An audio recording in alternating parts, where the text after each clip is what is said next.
metals exist in its native state in nature? Option है आपके copper, Au मतलब gold, zinc and Ag मतलब silver. Okay, तो कौन से हैं जो नेटिव स्टेट में एग्जिस्ट करते हैं? पहला है A and B, B and C, B and D, C and D। तो याद रखिएगा गोल्ड एंड सिल्वर। तो आपका कौन सा ऑप्शन हो जाएगा? Option number 3। आपका ऑप्शन नंबर 3 करेक्ट है। Gold and silver exist in its native state in nature. Okay, next example of amphoteric oxide. देखिए जितने भी मेटल्स हैं, ठीक है, एल्युमिनियम को छोड़कर, वो क्या बनाते हैं? Basic oxide. और जितने नॉन मेटल्स हैं वो क्या बनाते हैं? Acidic oxide. ठीक है, और एम्फोटेरिक ऑक्साइड कौन बनाता है? एल्युमिनियम। एल्युमिनियम क्या बनाता है? Amphoteric oxide. तो सोडियम ऑक्साइड बेसिक हो जाएगा, तो ये ऑप्शन नहीं होगा। पोटेशियम ऑक्साइड कैसा? बेसिक ऑक्साइड, ये भी ऑप्शन है। मैग्नीशियम ऑक्साइड कैसा बनाएगा? Basic oxide. लेकिन जो एल्युमिनियम होता है वो कैसा ऑक्साइड बनाता है? Amphoteric oxide. तो आपका ऑप्शन नंबर 3 करेक्ट है। नेक्स्ट, अगर आपने अभी तक वीडियो को लाइक नहीं किया तो वीडियो को लाइक करिए, चैनल को सब्सक्राइब करिए ताकि आपको ऐसे ही MCQ की वीडियोस मिलती रहें। What happens when calcium is treated with water? It does not react with water. It reacts violently with water. It reacts less violently with water. Bubbles of hydrogen gas formed stick to the surface of calcium. तो जब calcium water के साथ react करता है तो क्या होता है? आपका जो बबल्स निकलते हैं हाइड्रोजन गैस के, वो कैल्शियम के सरफेस पे स्टिक कर जाते हैं। ये बिल्कुल सही है, तो डी स्टेटमेंट आपका सही है। अब ये बिल्कुल नहीं रिएक्ट करता है, बहुत ज़्यादा वायलेंटली रिएक्ट करता है कि लेस वायलेंटली रिएक्ट करता है? तो याद रखिएगा सोडियम एंड पोटेशियम आपका बहुत वायलेंट तरीके से वाटर के साथ रिएक्ट करते हैं, और कैल्शियम आपका कैसा रिएक्ट करता है? Less violently. तो option C and D are correct. अब आप ऑप्शंस में देखिए क्या लिखा है? A and D, B and C, A and B, C and D. तो कौन सा सही है स्टेटमेंट? C and D. तो आपका ऑप्शन नंबर 4 हो जाएगा। Okay, next, which of the following non metal is lustrous? तो याद रखिएगा नॉन मेटल सारे क्या होते हैं? नॉन लस्ट्रस होते हैं, एक्सेप्ट जो एक्सेप्शंस होते हैं वो आपको याद रखने हैं, उसी से क्या होते हैं? क्वेश्चन बनते हैं। ठीक है, तो मेटल सारे लस्ट्रस होते हैं, नॉन मेटल कैसे होते हैं? लस्ट्रस नहीं होते, सिवाय किसके? आयोडीन के। तो आपका ऑप्शन नंबर 4 आयोडीन करेक्ट है। ठीक है, सल्फर, ऑक्सीजन, नाइट्रोजन ये लस्ट्रस नहीं होते हैं। कौन होता है लस्ट्रस? आयोडीन। चलिए next, the non metal which is liquid at room temperature. Option है मरकरी, ब्रोमीन, कार्बन, हीलियम। देखिए आप एलिमिनेट कर सकते हैं आराम से। मरकरी आपका क्या है? मेटल है। हीलियम आपका कैसा है? रेयर गैस है। तो 2 ऑप्शन तो आपके कट हो गए। अब बचा 2 एंड 3। 2 एंड 3 में दोनों नॉन मेटल हैं, तो याद रखिएगा ब्रोमीन ऐसा नॉन मेटल है जो कि क्या होता है? लिक्विड स्टेट में एग्जिस्ट करता है रूम टेम्परेचर पर। बहुत इम्पॉर्टेंट है। वैसे सारे ही क्वेश्चन इम्पॉर्टेंट है, लेकिन जिसमें इम्पॉर्टेंट लिख दें तो वो कुछ ज़्यादा इम्पॉर्टेंट बन जाता है और उसके चांसेस एग्ज़ाम में आने के ज़्यादा हैं। Next, the metal which is liquid at room temperature. अभी हमने देखा ब्रोमीन क्या था? नॉन मेटल जो कि लिक्विड स्टेट में एग्जिस्ट करता था। अब बचा mercury, iodine and potassium. Mercury भी आपका क्या है? नॉन मेटल है। बचा मरकरी एंड पोटेशियम। तो पोटेशियम इतना सॉफ्ट होता है जो कि नाइफ से आपके कट करा जा सकता है, तो वो लिक्विड स्टेट में नहीं हो सकता। बचा कौन? मरकरी। ठीक है, तो आपको चारों के ऑप्शंस के बारे में थोड़ी थोड़ी जानकारी मिल गई। तो metal which exist as a liquid at room temperature, तो वो क्या है? मरकरी। ये भी आपका क्या है? इंपॉर्टेंट क्वेश्चन है। Next, which one of the given properties is not generally exhibited by ionic compounds? तो ऑप्शंस आपके solubility in water, electrically conductivity in solid state, high melting and boiling point, electrically conductivity in molten state. तो याद रखिएगा जो ionic compounds होते हैं उनमें जो मेल्टिंग पॉइंट और बॉइलिंग पॉइंट होता है वो बहुत हाई होता है, वाटर में सॉल्युबल भी होते हैं, लेकिन जो इलेक्ट्रिकल कंडक्टिविटी होती है वो क्या होती है, मोल्टेन स्टेट में होती है, सॉलिड स्टेट में नहीं होती है। तो आपका ऑप्शन 2 क्या है, रॉन्ग है, और करेक्ट आंसर यही है। ठीक है, स्टेटमेंट आपका ये रॉन्ग है, तो आपका यही करेक्ट आंसर बन जाएगा, क्योंकि लिखा है नॉट, और नॉट पे हमें क्या बनाना है, सर्किल। चलिए next, the composition of aqua regia is dilute HCl is to concentrated HNO3, ratio कितना है 3:1, concentrated HCl dilute HNO3 ratio क्या है 3:1, concentrated HCl concentrated HNO3 ratio 3:1, dilute HCl dilute HNO3 ratio है आपका 3:1। तो आप याद रखिएगा dilute HCl and concentrated HNO3 in the ratio 3:1, ये क्या होता है, aqua regia. Okay, next, the ability of metals to be drawn in thin wire, metal को पीट के तार में बनाने की प्रॉपर्टी को क्या कहते हैं, डक्टिलिटी, मैलेबिलिटी, सोनोरिसिटी, कंडक्टिविटी। तो याद रखिएगा इसे क्या कहते हैं, डक्टिलिटी। अगर मेटल्स को पीट कर हम किस में कन्वर्ट करें, शीट्स में, तो उसको हम लोग कहते हैं मैलेबिलिटी। ठीक है, तो वायर आए तो डक्टिलिटी, शीट आए तो मैलेबिलिटी। तो यहाँ पे करेक्ट ऑप्शन आपका क्या है, option number 1। Next, generally metals react with acid to give salt and hydrogen gas. Which of the given acid does not give hydrogen gas on reacting with metals except manganese and magnesium?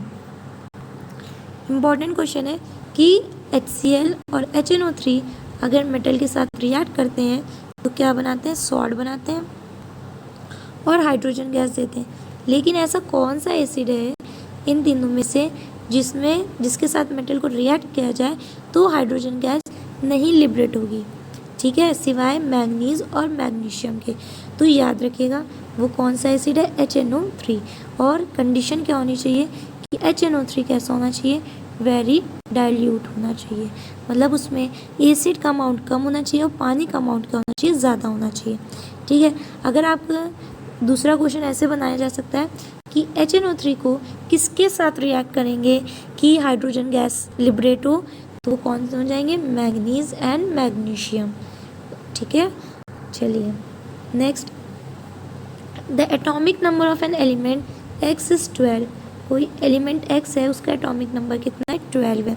चलिए लिख लेते हैं 282। इसका ये electronic configuration हो गया। Which inert gas is nearest to X, तो कौन सी इनर्ट गैस X के करीब होगी, helium, argon, neon, krypton. Krypton तो हो नहीं सकती क्योंकि क्रिप्टॉन का एटॉमिक नंबर बहुत ज़्यादा होता है। हीलियम भी नहीं हो सकता क्योंकि हीलियम का एटॉमिक नंबर कितना है, 2 है, और ये 12 है, बहुत डिफरेंस है। आर्गन का कितना होता है, 18, और नियॉन का कितना होता है, 10। चूँकि ये मेटल है तो ये मेटल क्या करेगा, 2 इलेक्ट्रॉन को लूज़ कर देगा। जैसे 2 इलेक्ट्रॉन को लूज़ करेगा तो ये किस में कन्वर्ट हो जाएगा, 28, और 28 क्या होता है, 10 एटॉमिक नंबर, और 10 एटॉमिक नंबर किसका होता है, नियॉन का। ठीक है, तो ये कौन सी इनर्ट गैस के करीब है, नियॉन इनर्ट गैस के करीब है ना। तो आप एटॉमिक नंबर से भी पता लगा सकते हैं, नियॉन का 10 है, आर्गन का 18 है, तो कौन सा ज़्यादा करीब है, 10 वाला ज़्यादा करीब है। तो ऑप्शन क्या हो जाएगा, 3, neon. Next, which one among the following is an acidic oxide. अभी हमने देखा एक एग्जाम्पल एम्फोटेरिक ऑक्साइड का, वैसे ये एसिडिक ऑक्साइड का। तो जो नॉन मेटल्स हैं वो क्या बनाते हैं, ऑक्सीजन के साथ जब रिएक्ट करते हैं तो कैसे ऑक्साइड बनाते हैं, एसिडिक ऑक्साइड बनाते हैं। तो सोडियम आपका क्या है, मेटल है, तो ये हो नहीं सकता। Carbon monoxide, carbon dioxide and aluminium oxide, तो आपका एल्युमिनियम ऑक्साइड भी नहीं हो जाता। क्यों, क्योंकि कैसा है, एम्फोटेरिक है। अब जैसे कार्बन मोनोऑक्साइड और कार्बन डाइऑक्साइड, तो याद रखिएगा कि जो कार्बन मोनोऑक्साइड है वो आपका कैसा है, न्यूट्रल ऑक्साइड है, तो और कार्बन डाइऑक्साइड आपका कैसा है, एसिडिक ऑक्साइड है। तो ऑप्शन नंबर 3 क्या आपका करेक्ट है। Next, the electronic configuration of 3 element X, Y and Z are x का कितना है 2,8, y का कितना है 2,8,7, z का है आपका 2,8,2। विच of the following is correct? x metal है, y is a metal, z is a non metal, y is a non metal and z is a metal. ठीक है, आपको कैसे पता चलेगा कि ये मेटल है कि नॉन मेटल है? ठीक है, तो मेटल के लिए क्या कंडीशन होती है? वो मेटल इलेक्ट्रॉन को लूज करते हैं। ठीक है, और नॉन मेटल क्या करते हैं? इलेक्ट्रॉन को गेन करते हैं अपना ऑक्टेट और डुप्लेट कंप्लीट करने के लिए। ठीक है, और जो मेटल है उनमें जो वैलेंस शेल होती है, तो वैलेंस शेल में कितने इलेक्ट्रॉन्स होने चाहिए? 1 2 3। अगर 1 2 3 वैलेंस इलेक्ट्रॉन है तो वो क्या हो जाएगा? मेटल हो जाएगा।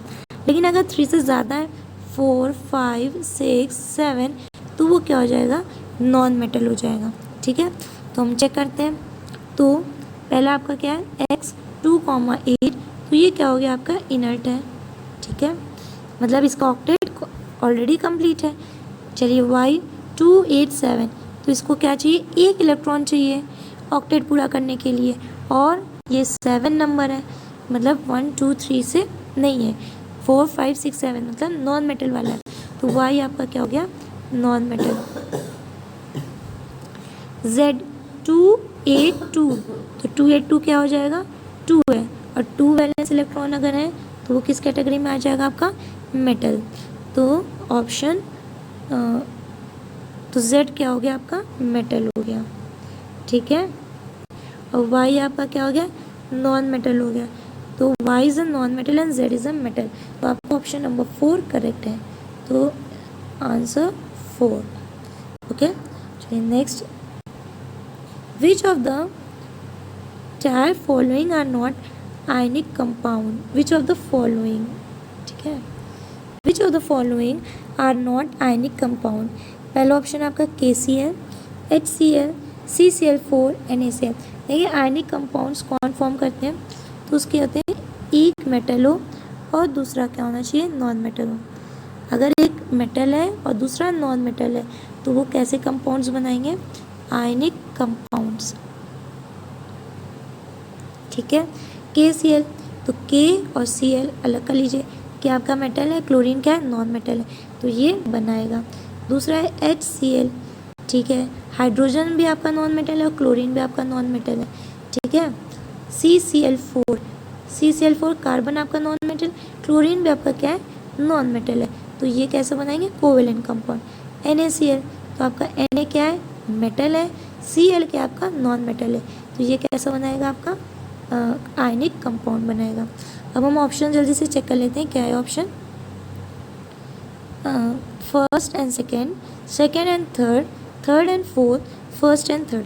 देखिए बहुत जल्दी बच्चे करेंगे कि फर्स्ट और फोर्थ आपका आयनिक कंपाउंड बनाएगा, सेकेंड थर्ड आपका आयनिक कंपाउंड नहीं बनाएगा। ठीक है, स्टेटमेंट में क्या लिखा है? Are not ionic compounds. तो फर्स्ट एंड फोर्थ आपके आयनिक कंपाउंड है, कौन से नहीं है? Second and third. तो आपका क्या हो जाएगा? Option number 2 correct. Next, which of the following oxide of iron would be obtain on prolong reaction of iron with steam? आपको मालूम है आयरन किसके साथ रिएक्ट करता है? स्टीम के साथ रिएक्ट करता है। जब स्टीम के साथ रिएक्ट करेगा तो ये क्या बनाता है? Fe3O4। ये याद रखिएगा, Fe3O4 है ऑप्शन में। जी हाँ, option number 3 Fe3O4। Next, which of the following represent the correct order of decreasing reactivity? Reactivity series याद कर लीजिए, अगर नहीं याद हो रही है तो उसको देखिए कैसे सॉल्व करेंगे। 4 दिए हुए, magnesium, aluminium, zinc and iron. ठीक है, तो हमें मालूम है मैग्नीशियम क्या होता है? ज़्यादा रिएक्टिव होता है। चलिए ठीक है, और डिक्रीजिंग ऑर्डर में करना है, मतलब पहले सबसे ज़्यादा, फिर उससे कम, उससे कम, फिर उससे कम। तो एक ऑप्शन आपका कट हो गया, एलिमिनेट हो गया। अब बचे 3 ऑप्शन। अब मैग्नीशियम के बाद एक में एल्युमिनियम दिया है, एक में जिंक दिया और एक में आयरन दिया हुआ है। तो आपको मालूम है कि इस मैग्नीशियम के बाद कौन होगा? एल्युमिनियम होगा। तो जिंक और आयरन वाला कट हो जाएगा, तो आपका आंसर निकल आया ऑप्शन 1। मतलब मैग्नीशियम सबसे ज़्यादा रिएक्टिव होता है, फिर एल्युमिनियम होता है, फिर जिंक होता है और फिर सबसे कम आयरन होता है। Next, which of the given properties is generally not shown by metal.